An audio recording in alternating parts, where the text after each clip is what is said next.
अभी हमारे साथ बीजेपी के उम्मीदवार माधवीलता जी है। उगादी का पर्व दिन है। आज के दिन एक बड़ी चुनौती इनके सामने है कि असदुद्दीन ओवैसी को किस तरह से इन्हों हराते हैं। मैडम, नया साल है, नए उम्मीदों के साथ नया साल है, नए उम्मीदों के साथ आगे बढ़ रहे हैं। आपके सामने आपके ज़िंदगी के सबसे बड़ी चुनौती आपके सामने है। इस नए साल में इस चीज़ को कैसा आप फेस करने वाले हैं?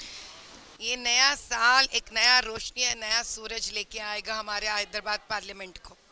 हमारा लोकसभा पार्लियामेंट अभी ये साल भाजपा कंवल को जिताकर, कंवल जिस प्रकार से कीचड़ से उगती है और जिस कंवल पे लक्ष्मी की स्थापित होती है, उसी प्रकार आगे जाकर हैदराबाद लोकसभा पार्लियामेंट जिस दलदल में है उससे ऊपर उठेगी और सारा देश में सबसे अव्वल नंबर पे आएगी, भाग्य में भी और आगे बढ़ने में भी।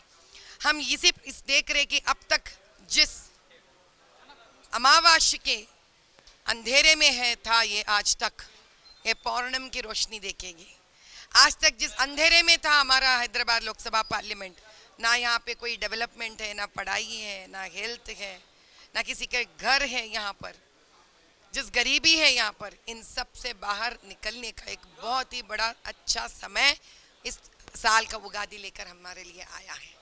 मैडम, आप ज़मीनी स्तर पर आप मैदान में उतरे हैं, प्रचार कर रहे हैं। किस तरह के इश्यूज आपने आइडेंटिफाई किया है हैदराबाद पार्लियामेंट में? आपने हमारे साथ भी बात करते हुए बोकस वोट के बारे में बात किया है, पोलिंग बूथ स्टेशंस के बारे में बात किया है, कई सारे ऐसे चीज़ ऑलरेडी आप बात कर लिए। जब आप ज़मीन पर मैदान में उतरते ही किस तरह के चीज़ जो आपके नज़र में आई है, जो इससे हटके बोगस वोट के अलावा और एपिक नंबर जो एक ही नंबर पे आप टाइप करोगे तो दो दो वोटर कार्ड्स रहते लोगों को। इसके अलावा पोलिंग बूथ के दिन वहाँ पे रिगिंग करने के अलावा एक घरों में पोलिंग बूथ डालकर घर के निवासी वहीं पे रहते हुए वहीं पे पोलिंग बूथ भी चलते रहता है, वहाँ का घर भी चलते रहता है। उसके अलावा मदरसों में जो लगाते हैं, क्लास पढ़ाते रहते हैं, जो लोग वहाँ पे रहते हैं, पोलिंग बूथ चलता रहता है। इसके अलावा पोलिंग बूथ के बगल में कॉरपोरेटरों का एमआईएम का घर रहता है। उसके अलावा लोग ना अंदर जाने पाए जैसे छोटे छोटे गली के रास्ते बनने वाले पोलिंग बूथों के अलावा वहाँ के लोग 5 बजे को जब पोलिंग बूथ खत्म हो जाना चाहिए, बंद हो जाना चाहिए, एक साथ 4 बजे से 5 बजे के 300-400 लोग अंदर घुस जाते हैं, दरवाजा बंद कर देते। इसके अलावा 14 उम्र की वर्ष की लड़की 70 वर्ष की औरत के वोट डालने के अलावा हम रोडों के ऊपर सिर्फ पैसे वाले अमीर मुसलमानों के घर कभी डिमोलिश नहीं होते। रोड वाइडनिंग में मंदिरें तोड़ते हैं ये लोग। पैसे वाले जो एएमआईएम के पार्टी के होते हैं उनके घर नहीं तोड़ते, रोड वाइडनिंग पर फ्लाईओवर्स बनने के लिए नहीं तोड़ते। मैडम, आप रिगिंग की बात कही है। कई दिनों से बीजेपी बहुत सालों से आरोप करती है कि यहाँ पर एमआईएम रिगिंग करती है, तो आप भी उसी आरोप पे है। मगर इसको कैसा रोकता है? इतने 40 साल से आप यहाँ पर एक एमआईएम का गढ़ बन चुका है। 40 साल से बीजेपी आरोप करते हुए आ रही कि यहाँ पर रिगिंग के वजह से ही जीतते हैं, तो वो बूथ कैप्चरिंग को करने पर किस तरह की रोक रखने की आपके बार कार्यचरण है? भैया, इसमें 3 प्रकार के काम करना चाहिए। एक, इनको बोगस वोट्स निकालना है और हर बार लोकल इलेक्शन कमीशन जीएचएमसी की मदद लेता है और मुझे कतई भी विश्वास नहीं है जीएचएमसी ये करेगा नहीं करेगा। दूसरी बात, अगर बोगस वोट्स ये लोग नहीं निकाल रहे हैं तब सबसे बड़ी बात इलेक्शन कमीशन को जानना चाहिए कि वो यहाँ पर हम नॉन माइनॉरिटी बूथ्स पे तैनात करते हैं सीआरपीएफ। किस लिए मैंने जानती आज तक। माइनॉरिटी बूथ्स 1100 हैं, वहां पे जाके तैनात होना चाहिए ना सीआरपीएफ, और सीआरपीएफ को पुलिस नहीं रहना चाहिए, क्योंकि पुलिस तो हम तो आज तक भरोसा नहीं करते लोग क्या करेंगे। तो सीआरपीएफ जब तैनात करते हैं, मिलिट्री को जब तैनात करते हैं, वो लोग हर आईडी कार्ड को चेक करना पड़ेगा। जिनके साथ पोलिंग बूथ में एक महिला को रखना पड़ेगा ताकि ये लोग हिजाब का मामला बाहर फिर से मुद्दा न बनाए। जब एक स्त्री ठहरी है सीआरपीएफ में, अगर सीआरपीएफ का फीमेल तो भी रहना, अगर फीमेल सीआरपीएफ इतने नंबर पे नहीं है तो एक लेडी इलेक्शन ऑफिसर को सीआरपीएफ के बाजू तैनात करना चाहिए, ताकि वो देखे आईडी कार्ड, आधार कार्ड, और वो अंदर भी जाए। अब दूसरी बात ये है, अब ये लोग आधार कार्ड भी बोगस बना लेते हैं।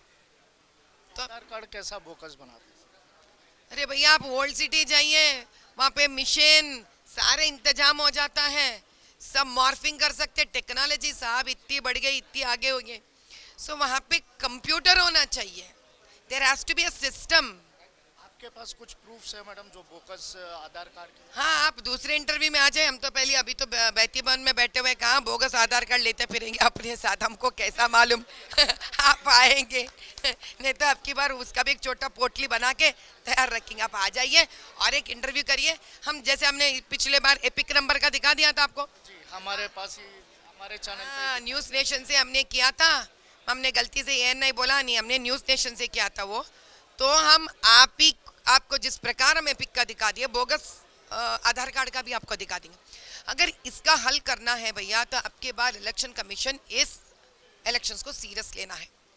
उनको एक लेडी ऑफिसर के साथ सीआरपीएफ को तैनात कर वहाँ पे कंप्यूटर सिस्टम लगाना चाहिए, जिससे वो लोग आधार कार्ड का टाइप करते ही वहाँ पे रिफ्लेक्ट हो जाएगा। अगर सही आधार कार्ड है वहाँ पे दिखेगा, बोगस है तो वहाँ पे नहीं दिखेगा।